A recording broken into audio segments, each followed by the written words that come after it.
TV officiel. Un petit message dans le abonnez-vous de s'abonner.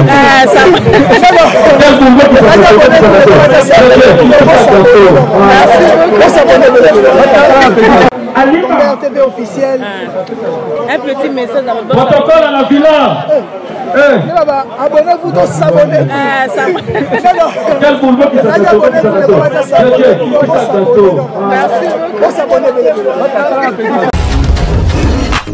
Ma grandeur TV officielle. Igwe de la forêt na minute oyo ana ta ba consolation makambe belé belé faya ko consoler pour ça la ke mouve mata. Hier donc de l'autre côté professionnellement zamabe. Professionnellement, moi je ne peux pas confirmer que les Amabé. Parce que Sankara de Kunta n'a limité que Arosa la fallu pour pas promotion pour les cas à ça là. Ma grandeur. Donc ça veut dire que à ça là dépassement tout débordement il y a promotion. Ça veut dire à tika la kana vous musique à maison mère té ayaka tina ba vie privée à Wera. Vous comprenez? Donc on a limité que Sankara de Kunta a comme na niveau ya ça la promotion il a fallu pour pas koleka le roi de la forêt. Et ça que bato bazaka tout autour ya artistes et musiciens balingara ko diaboliser ko kotsa biloko moko boye tellement ceux qui moni batu baza ensemble pendant ba année belé ba kolingara ba diaboliser ba kabwana alors que ceux qui ba kabwani et ça appelle défaillance ya wenge parce que Sankara de Kunta défend valablement le roi de la forêt. Pe a défendre bien. Vous comprenez? Na limite que ceux qui Sankara de Kunta lelo a commis or wenge mutu o akwa simé défense le roi de la forêt koleka Sankara à cause à la Ma grandeur. C'est succès. C'est lorsque ma succès ma casse. Et un succès où koleka faire. Nanden. Ya wat. Yo ye bango te. Ozolo ba o plaire ye to ndengeni. Eza bongo. C'est lorsque pona nga c'est lorsque moi za na succès za artiste succès. Bon nga sikoyo eloko on a relaxa o kaka za na succès te balobaka l'effort il faut pas soutenir ba faible. Yango au moni fort faire rigola azo soutenir ba faible. Mais je te dis la vérité. Nous sommes basés tout autour de la dynastie wana baza faible ya Ferregola. Baza faiblesse. Ferregola c'est l'artiste au banzembo et betara na terrasse, aza artiste au avoir un orchestre, aza artiste au azala na actualité. Vous comprenez? Maintenant ceux qui c'est Léo réellement vraiment ba voice wana eza yango en tout cas ça li passe makasi parce que Ferregola a tse ba paquet na Angers pour asangisa bino na dynastie boye tout la pata moto. Maintenant on bozo spéculer ba lisolo moko boye ke Ferregola aza et l'autre côté vraiment ezo sonné bien et puis au bengi héritier otana be jaloux complexé na nini. Et n'oubliez pas de s'abonner sur ma grandeur TV officielle. Vous s'abonner massivement. Yanga yo bino Orfika yembe ma ba grandeur alela bino fort. Dans les migi pour passer la bébé nyarko se. Sans toi, voici ça m'intéresse na kokoma yemela bato. Bonjour, bonsoir mes très chers fidèles téléspectateurs, c'est votre humble servante Orfika Yembe, autrement dit Maman Ba Grandeur, le Digaga de la presse congolaise. Nous désormais Orfiwa Takabe Yaka Yembe. Donc voilà comment on a expliqué. Donc voilà, avant de recevoir mon confrère des longues jambes dans mon émission Découverte, je profite à saluer Ricardo Badiver pour Kamakengo Gaz na Gaz. Donc voilà, sans oublier aussi Kati Kembe Patrick Kembe depuis l'Angola. Et là je vois aussi le partenaire officiel de cette chaîne, Rigen Lung Moninga Mao Tchetchoum de Sydney. Pourquoi pas aussi à Dolung. Donc voilà, tout ça la rendait Toyo Kanaki. Je suis avec des longues jambes pour toujours analyser par rapport à ma voice pour tout le monde qui y a Papi Kakol, tout le monde sous ma voice il y a Célo Scram et puis on va s'adresser à messieurs de Kouta de Bordeaux. On va parler maintenant en français pour te rééduquer. Si tu n'as pas pris l'éducation chez vous là à la maison de vous là-bas, on va t'éduquer ici à ma grandeur télévision officielle. On a vu d'ailleurs des longues jambes. Zélé la ngana gafé na français. Ngana za le rôle à faire était n'enga gafar na français. Ah le bas français bien. Malgré tout na le bas on anda côté mais école mais bien. Donc voilà. Pongola biso na des langues comme ça to de marée là-bas. na ba question na biso. Bonjour de longue jambe. Ouais, bonjour Orphy Kaimbe et puis bonjour on a abonné tout à Ma Grandeur Télévision et puis Babo Sanate ko s'abonner na Mandik de John Tokos officiel aux chaîne ya Makambo de na Lobaka et puis Babo Sanapé les sousté ko s'abonner na Planète Paul TV. Donc on est à chaîne moko et ko pesa bino ba information en temps réel et puis eza vraie chaîne ya ko se divertir Planète Paul TV. Donc bo s'abonner pe belé ko ne ko sala bien makasi. Ndeka na Lobaka. Je ne peux pas commencer l'émission sans pour autant dire merci à la reine de l'internet, Madjegan, Maj, la reine de l'internet, Manik de John, Oazo Landabiso depuis quelque part. Et puis merci aussi Naya Goroti Louvoizo, Mami, Maman Neglon, Oazo Landabiso. Et puis il y a Willy Mouchen, le véritable code, Negana Lobaka. Par contre, changer de Pambo, comme il va changer code jamais. À ta régime Ekoi, Bourgeois Gentika, son ex, non commet espace de gentillesse. Boutique d'habillement, boucle création, il y a Maman Blandine Bassé, Lena Bloc, Wana, tout droit. Il s'agit de numéro 23, au côté où on a au pays formé, ça la bien. Et puis Lydie Champagne de Paris, la maman de Sidi, au Pazo Landabiso, agence et fret et maritime, et Zaramon qu'on a Château Rouge, hérité pour Malégrand qui simbi, au hasard Venabiso, donc agence et voyage, il y a Somo, et Zalarawana, et Roté là-haut, Bakoli Nayo, Bilo Rotou, Carton Nayo, et le cas en bonne et difforme. Donc merci Nayo, Orfika, une belle invitation et surtout, Toyato éclaircir par rapport à la spéculation réseau en internet. Donc voilà, maintenant on va parler de notre actualité au vraiment Wenge Musique à maison. Donc voilà, on va parler de l'actualité tout le monde Wenge Musique à maison mais repé la moto Papi Kakol ba voice bimi azo critiquer Fally Ipupa impressionnant par rapport à ba voice il y en a pour tout le monde un peu Nana Boduga à répliquer par rapport à ba voice il y a Papi Kakol on n'enga bande ko critiquer Fally Ipupa impressionné cause ani par rapport à ba voice à Papi Kakol. Impression nga ekozalaka ke soki ezake réellement à salaki yango en tout cas eza ba acte mo ya ko encourager te parce que ezo faire partir na ko nuire artiste tu vois donc soki ba acte wana eza vraiment positif en tout cas to condamner yango eza vraiment bien te eza malamu te donc et au sala bien te mais soki eza nango ndenge kaka balobaka ba biloko mo ya ko créer na internet pour esa la base ba bazolongo ba vie na ba site na bango na contest wana pe susu eza bien te parce que ezo ça la campagne moko ya mabe contre c'est bondo ya machine kwaza artiste ya Wenge Musique à maison mère donc ezo nuire pe orchestre na bango ezo bimisa bango mokie parce que tant na yoki ba voice wana esali pasi voice wana ezo lobake ba musicien ya makelele pe bazalaki tout autour ya bato o batelemlaki concert les rois de la forêt maintenant biso moko tozo tala tozo comprendre que concert ya les rois de la forêt et betamaki te par rapport ya ba visa ba pesaki artiste et kokaki te na ba demande o ya salaki ozo comprendre ça veut dire le roi de la forêt a sengaki ba visa et belé alors que maison Schengen et bimisaki mukie donc ça veut dire que maison Schengen de intercala qui concert le roi de la forêt dans limite que Fally Ipupa to artiste musicien congolais ba cause la derrière campagne moko ya ko sala campagne moko ya mabe et nuire artiste le roi de la forêt au hasard icône ya mboka na biso oyo soki akepe ya beti kuna akokende kaka te koteka drapeau ya Wenge Musique à maison mais akoteka drapeau congolais ça veut dire que Congo nde ekozala à l'auteur ozo comprendre il y a makambo wana tout mais tango bazo spéculer ba message mo ya bongo ezo sala vraiment bien te donc quant à moi ndeka na uti koloba awa soki eza na facette wana ya ke eza réalité alobaki ke Fally ndazo intercalé concert et ça archi faux parce que maison Schengen nde baboyaki ko pesa ba visa na artiste ya Wenge Musique à maison ba boy chané zo bima par rapport que tout le monde a Sankara a penché min côté à Fally Ipupa ngwe ça la ba mutema pasi non Sankara déjà a pesa qui justification par rapport à ndenge azo pencher trop na artiste Fally Ipupa parce que aza mista na ya basage ba yeba na ye na ba âge amiqué on se comprend ça veut dire a salango par amour il y a amitié na bango voilà on se comprend mais tant Wenge Musique à maison mère ezo zongo mabe to soki bako zongo mabe e kozala vraiment malamu te parce que Sankara de Kuta yemo avouer kiango ke alongwe Wenge Musique te mais azo soutenir ndeko na epé ya bandal ndeko na o ba yebana na basage de peur que musique na ye ekende sous plus loin mais soki batu ba okotango ke to ba kota na se pona ko diaboliser les rois de la forêt ba suspendre Sankara de Kuta en tout cas et aux décisions mo ya bien te parce que tant ba veni ko laksara bon bazo Sankara de Kuta zo matara na podium bazo bina kana Fally et monter quand c'est les pena promotion moko ya makasi par rapport que Igwe de la forêt na minute oyo ana ta ba consolation makambe belé fire au consoler pour ça la que mouve mata hier donc de l'autre côté professionnellement ça m'avait Professionnellement, moi je ne peux pas confirmer que Eza Mabe. Parce que Sankara de Kunta n'a limité que Arosa il a fallu pour la promotion que les gars assez là. Parce que à Kendara plus loin, bah exaucer na bagladi bazo bina na bango yepe abini. Eza hors wenge.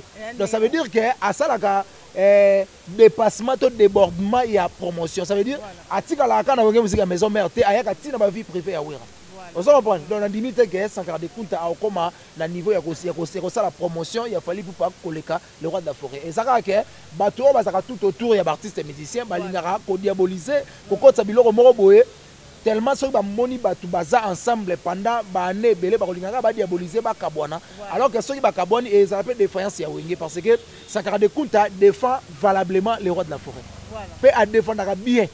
Vous comprenez? La limite que ceux qui Sankara de Kunta lelo a commis hors wenge mutu o akwa sime défense le roi de la forêt koleka Sankara à cause à la tête. Voilà. Ouais, c'est ça. Donc, merci beaucoup. D'ailleurs, le message est vraiment capté. On va parler maintenant de ma voice super c'est le scrum auto monaki a cité batebe na kata ba voice wana impression ezaki ni tongo yoki voice mora bongo c'est le scrum azoboma baninga ne ya wenge musique maison mais impression nga ezalaki ya pasi tant on a yoki voice wana c'est le scrum azoboma bande konaye tonde konaye faire rigola parce que o esali pasi makasi ezaki aoboma faire rigola oyo azui atsaye pembe na ye aye tulata na moto epesa ye makambo parce que to voler ba faste c'est le na mina te succès ya ni c'est le scrum a succès makasi et ana succès ko koleka faire na ndeni ya wapi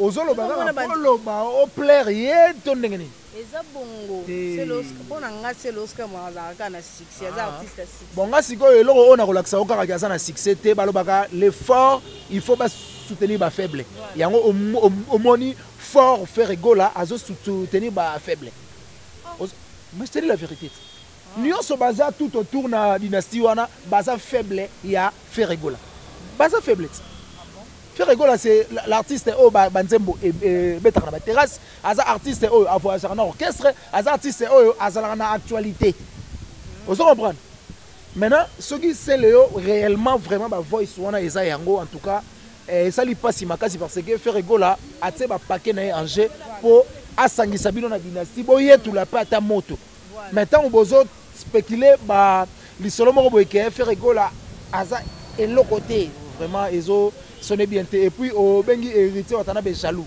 complexé na nini parce que wata alobaki bien ba c'est le asali vidéo mo wepo alobaki biso nyo sonenge to zaboye to zalaka contre fali mais héritier asali voice pour alobaki soki bino bozaka contre botsaka nga à part ngana ko bundisa mutu moko boyete oyo azana e danger te na liboke donc ngana na bundaka bitumba nga individuel mais gogan disque ezobeta pour na minute oyo mutu akota duta zate artiste oazo beta makasi na minute c'est héritier watana bela pour ozo comprendre bango na minute oyo bango tout mutu azobeta koleka bango eza héritier watana be to bomba banzembo nyonso ezobeta ata ya sikate ata ni na banzembo oyo ezanga ba vidéo ezobeta. Ça veut dire que la vidéo est kolanda kaka na sima mais yango mon banzembo déjà audio et beti déjà. Vous comprenez? Ça veut dire que c'est le scrum ba acte ya ba bongo ezo sala vraiment bien te ezo lembisa bato basaka na mutema ya kosunga yo basunga lisuste parce que faire rigola azo dépenser ba l'art et belé pour sangisa bino azo talaka nzembo moko na dynastie $15,000 nzembo moko mais caché ya nzembo ya dynastie c'est $15,000 ça veut dire mutu tout oyo ayembeli mutu nzembo na dynastie azuba 15,000 sans compter promotion ferende a osala la bino mais que tant mutu a fongola bino mutema bongo okoya te suna sima okomo tonga ye okomo loba mabe na ye te soka tongi bongo se kazuite ba mise bazala ba boseli sanga bien verbalement tant comme financièrement au mona a comme chef mais c'est normal ozona nous sikote parce que nanu boyembite nanu au côté studio te ta musu petit siko nanu au choisir mutu oyembela te siko okozwa ngondeni parce que mbongo wana bazo zwango par rapport ya mutu o yozo yembela siko yoso ki nanu ozwi mutu ya koyembela ya 15,000 te nani siko nda ko pesa yo mukolo nzembo ne fo apesa yo na moto ya dynastie parce que dynastie soke bimi e kosa la carton parce que bato basangani wana baza makasi ote umponi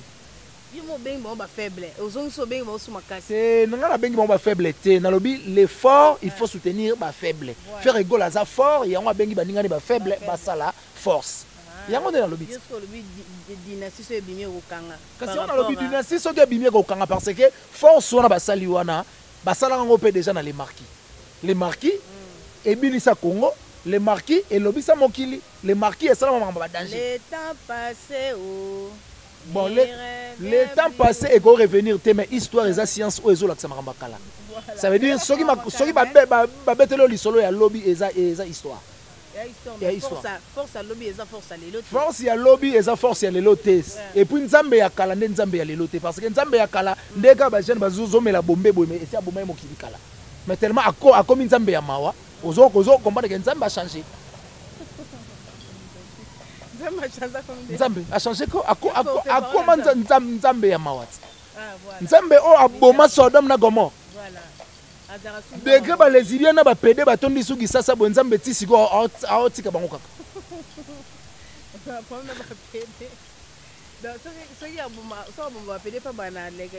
nzambe soka oboma ba pédé fo abana na internet nzambe soka oboma ba pédé fo abana na lekechu na moura bango mi balende ba autorité morale ko po na mo be to ta ko mbote olingana na tanga menga pe na lingana ko tangete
Bill Clinton.